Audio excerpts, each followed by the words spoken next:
It was unfortunate, too. The Angels had scored a couple of runs in the bottom of the seventh. Kumar Rocker did not have a good start either. But I was going to bring up, there had been some really positive numbers for the bullpen. We finished up the month of June, and clearly they had some sputtering at the end of June. But even then, the bullpen had a 3.33 ERA, which was ninth best in baseball. And their WAR accumulated in that month was also ninth best in baseball. So you're like, hey, top third bullpen. I'll take that all day. They have had some struggles. Last night, Rocker didn't do them any favors. And I know Armstrong had set them up in better position. And then you just saw a string of problematic appearances. And it didn't help that Mike Trout had hit multiple home runs. And then Solar right there broke the tie. Yeah, thanks a lot, Adrian, for setting up Mike Trout for success. Yes. As she said, I've heard that name before. Is he good? And then he hit a home run. Yeah, he is. He's pretty decent at baseball. Maybe the best of this generation. Now, Luke Jackson's ERA went up 3/4 of a run last night.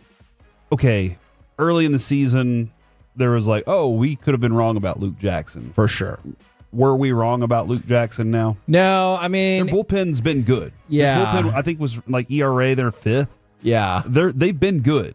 But now it's time, like, all right, now I'm starting to see the bats come back to life a little bit. Corey Seager has another good game. Marcus Semien has a good game. Is the real investment a closer instead of a bat? Yeah. So I can't say yes to that just because of how woeful the offense still has been. I know yesterday is not a shining example for starting pitching or the 21 runs the last 2 days, Kevin. I mean, that is certainly a positive. For Luke Jackson, he's had rough goes 3 of the last 4 starts, but for most of the season, he had been really good, and that's the same thing that you'd say about Chris Martin. That's the same thing that you'd say about Hobie Milner, but we just talked about it. We talked about the Boach yesterday. Hobie Milner obviously ran into a problem. Chris Martin didn't do you any favors out there last night, and so it's unfortunate because, and he had a tough go the game before that, I'm pretty sure, as well, also against the Angels on Monday. And so many of your bullpen players that have maybe been doing better than expected, they have really started to falter. And unfortunately, they've started to, like, you would much rather falter at a time when you were already going to lose like 2-1, and instead you lose 6-1. But instead, it was in a game like last night when it was there for the taking. I actually do want to play a positive one. Cut number 2, this Marcus Semien home run, when he hit this, I thought that they were going to win this game. 3-2. Swinging, there's a drive to left center. Make that 248 career home runs. A 2-run blast for Marcus Semien. And the Rangers retake the lead 8-6.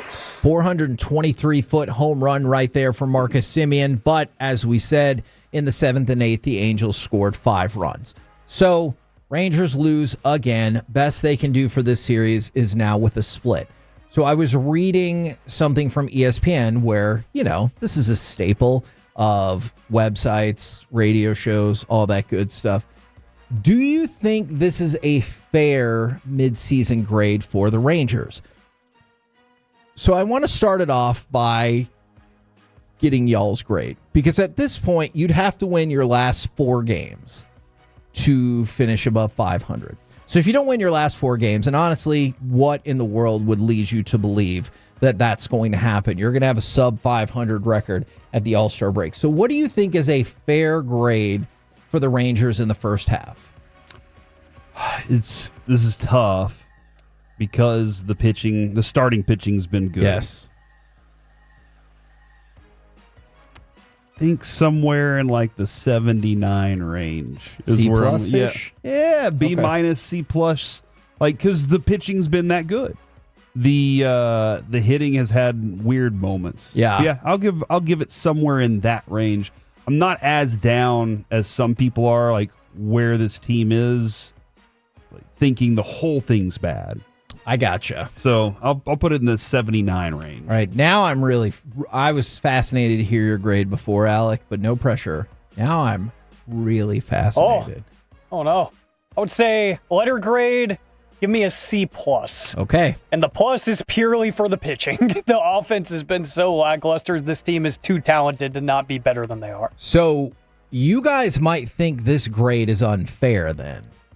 But this is what we talk about with the raised expectations. So first line of ESPN's little blurb, I bet y'all will be able to guess it's lower than that.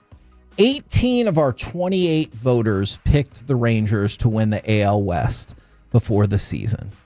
But it's looking more and more like the 2023 World Series might be a stone cold fluke in the middle of a string of losing seasons. So, raised expectations. The Texas Rangers got a D+. And that is better than 6 teams in Major League Baseball, including, Corey, you won't be surprised to know, the Baltimore Orioles, who got an F, as we talked about. They might be one of the biggest disappointments in modern baseball. And so I thought y'all's grades might be a little higher. And I don't think D+ is far off. The reason being those expectations, because the pitching has been great. But the fact that this team has gotten that good of pitching and is going to most likely have a losing record at the All-Star break, I think that's a failing grade to me. Okay, I understand that. I totally understand that. At the moment, they are not good enough. They are. I think anything that low to where we are is fair. Like Okay, 79 to failing, I think that's fair. And I honestly don't think an F is fair. I don't think that Because the is pitching is we said, the bullpen's been good too. They have failed at some things this year, but I don't think an F is fair for this team at the moment. However, they still have a lot of work to do in the back half, and not as much time as they had early in the season. From the 214D, another 214C, 903, big fat F. From the 817, C-, and I think a C is the highest that I have seen, and it's not surprising.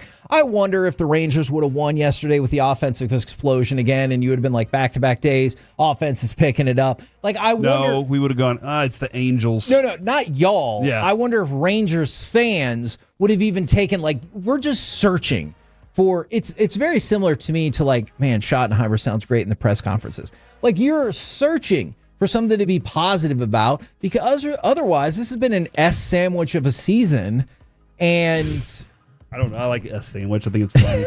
and so you're probably going to go into the All-Star break with a losing record. I am afraid of what might happen in that Houston series, because the way you're playing right now, you're 1-3 in your last 4 games and 2-4 in your last 6. The way you're playing right now, I start to wonder not about 500, but what if it went the other way? What if you beat the Angels tonight and then got swept by the Astros? Now you're 5 games below 500. It's possible. And I start to wonder, will what you do coming out on the other side of the All-Star break even matter? Or will you be too far gone? I hope it does. I don't know what number is too far away. Because Lasso on the Twitch says Rangers are getting in the wild card. Book it. And they are, to be fair.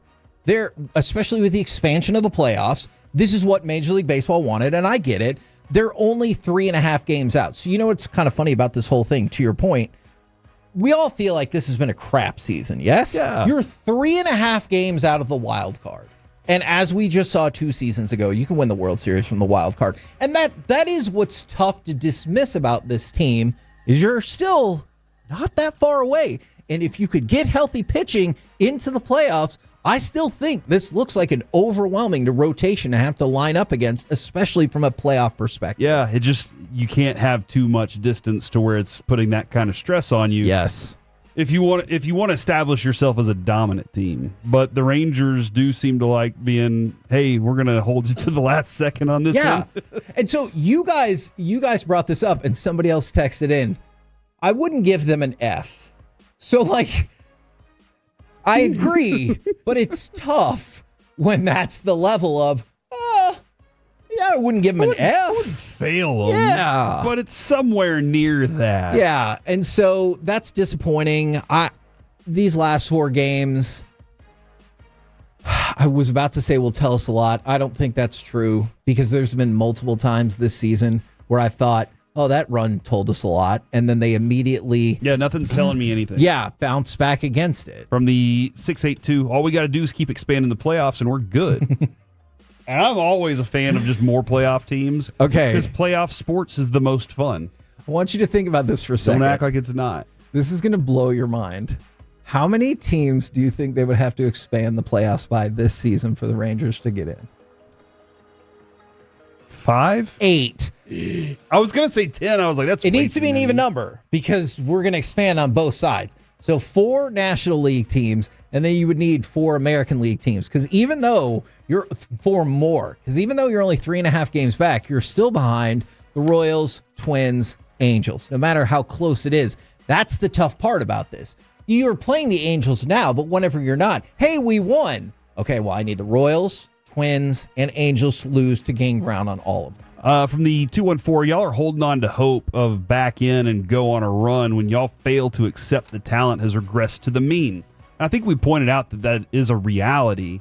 And at the moment, there's no real way to change that from our perspective. Sure. Until Chris Young goes and makes a bold move, which he doesn't have a lot of room for. Yeah. Until he does that, we kind of only have hope to hold on to. Yeah. Or otherwise I can just complain about it. All right, that's going to do me some good. But like that's all we have right now is hoping that this group can turn it around until Chris Young says, guys, we have made this trade, and this is now the hope that is going to be different. And hope is wildly different than belief, right? Mm-hmm. I hope for all kinds of things as a sports fan. I am still a lifelong Texas A&M fan, so I know about hope and unrealized expectations, okay? Like, that's part of being a sports fan is hope, not belief. Because I think it would be very wrong if we came on here and was like, no, I believe. They'll do it. Yeah. And you're like, what is that based on? Well, and then that point, that's when Mike would say, then take all of your life savings and go put it all on Underdog and make your play right now. Sell your house, sell your family. Hey. Sell your friends. I do want to tell you and something. Spend all that money on this. I hope you make the plays, but something really fun to do on Underdog if you feel like it is make humongous, like 8 different spot plays and just see your odds and then just type in different amounts of money just to see like, hey, if I won this, Alec, I would get $30,000. Now, look, it's up to you whether or not you have the funds necessary to make that happen, but it can be very entertaining.